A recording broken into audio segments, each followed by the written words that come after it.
Week 6 in college football, taking a look at some ranked Big 12, Pac-12 teams and games we've got coming up. USC hosting Washington State there, Oregon at Arizona, and is Oklahoma State starting to look like the best team in the Big 12 this weekend, hosting the Red Raiders in Stillwater. Why are you pointing at me? Because we know who it ain't. Yeah, it's not Oklahoma. I am going to walk off this set. I'm going to walk off this set. Is it worse to see Oklahoma State at the top, or would it be worse if it was Texas? Texas. Okay. Yeah. That's good. Yeah. Okay, so Brady, Quinn, Danny, Kannell, my two favorite people in the world. Washington State at number 6 USC. Washington State 4-1, USC 5-0. USC favored by 13. Danny, who are you going with? I'm going to go with Washington State here. USC sputtered a little bit the last couple weeks. I'm at a place where I don't know if I can trust them, and this is more about the parity we're seeing in the Pac-12. I think there's a lot of good teams. I think the Pac-12 is back. We saw Washington, UCLA last week. We're seeing Oregon and Utah, USC.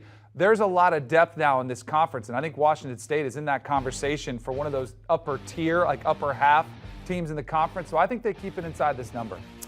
I'm not there yet with the Pac-12. They've got parity. We've always known that. But whether or not they have one of the top teams, that's what this game will help decide.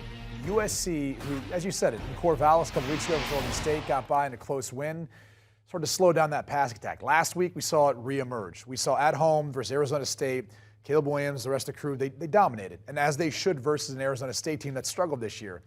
Who also struggled is Washington State's pass defense. They're second worst in the Pac-12. This is a bad matchup to me. I think this is one of those games where Washington State on the road has a hard time keeping pace with this USC offense, and they end up covering this number. Now, if it was 14 and a half, I feel a little bit different, but I think they can safely cover this number versus Washington State. Do you want a sports network that delivers everything that matters about the game? The highlights, the picks, the instant analysis, no yelling, no fake debates, no politics. Hit the subscribe button and never miss a moment.